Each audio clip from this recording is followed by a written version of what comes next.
Hi നമസ്കാരം. നൗഫൽ സാറിനോട് ഒരു ചോദ്യം ചോദിക്കുകയാണ്. ഇപ്പോൾ നിങ്ങളൊരു ഒരു കൺസെപ്റ്റാണ് ഇപ്പോൾ നിങ്ങളൊരു ബിസിനസ് അല്ലെങ്കിൽ സാമൂഹ്യ രീതിയിലൊരു കൺസെപ്റ്റ് നിങ്ങൾ കൊണ്ടുവന്നിട്ടുണ്ട്. ഒരു ഇൻ ഹൗസ് എന്ന് പറയുന്നൊരു കൺസെപ്റ്റ്.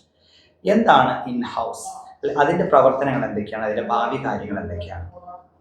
എൻ്റർലി വ്യത്യസ്തമായ ഒരു കാഴ്ചപ്പാടാണ് നമ്മൾ അവതരിപ്പിക്കാൻ പോകുന്നത്. ഇൻ ഹൗസ് ഒരു സോഷ്യൽ എംപവറിംഗ് പ്ലാറ്റ്ഫോമാണ്. സമൂഹത്തെ ഏതെങ്കിലും അർത്ഥത്തിൽ പുനരുദ്ധരിപ്പിച്ചുകൊണ്ട് അവരെ ഒരു ഉയർന്ന തലത്തിലേക്ക് എത്തിക്കുക എന്നുള്ളതാണ്. സൗണ്ട് കൂട്ടിയാൽ അതിൻ്റെ ഇത് പോവും. നമുക്കതിനെ എന്ത് ചെയ്യാൻ പറ്റും നോക്കാം.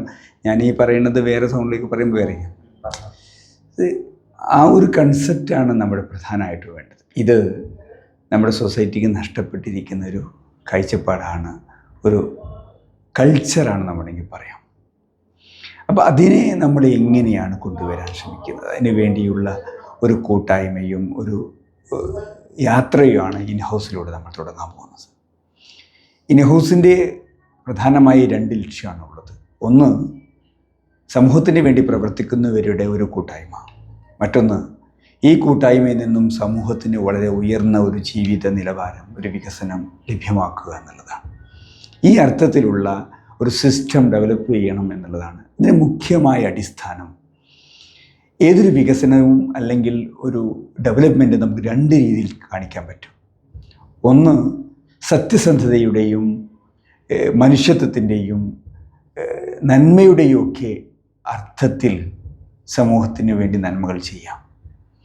മറ്റൊന്ന്, തിന്മയുടെ വഴികൾ, അതായത് ഏതെങ്കിലും വഴികളിലൂടെ നമുക്ക് വികസനത്തെ കാണിച്ചു കൊടുത്തിട്ട് വികസനത്തിൻ്റെ ചില ഭാഗങ്ങൾ മാത്രം കാണിച്ചു കൊടുത്ത് നമുക്ക് മുന്നോട്ട് പോകാൻ സാധിക്കും.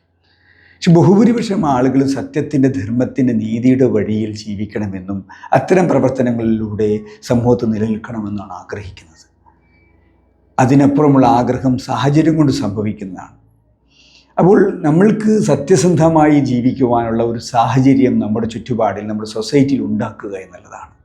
അതിന് മുഖ്യമായും ചെയ്യേണ്ടത് സൊസൈറ്റിയെ നയിക്കുന്നവരിൽ അത്തരമൊരു കാഴ്ചപ്പാടുണ്ടാവുക എന്നുള്ളതാണ്.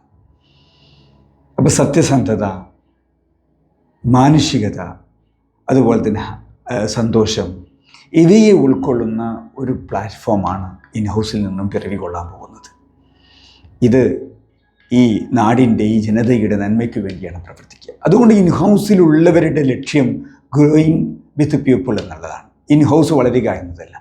ഇൻ ഹൗസിൻ്റെ കൂടെ ഈ ജനതയും വളരണം, ഈ സമൂഹം വളരണം, ഈ പൊതുസമൂഹം വരണം, സാധാരണക്കാർ വളരണം, ജനങ്ങൾക്ക് മികച്ച ജീവിത നിലവാരം ലഭിക്കണം. ഇത്തരമൊരു സാഹചര്യത്തെ രൂപപ്പെടുത്താൻ വേണ്ടിയാണ് നമ്മൾ ഇൻ ഹൗസ് എന്ന കാഴ്ചപ്പാടിനെ രൂപീകൃതമാക്കുന്നത്. Okay, thank U.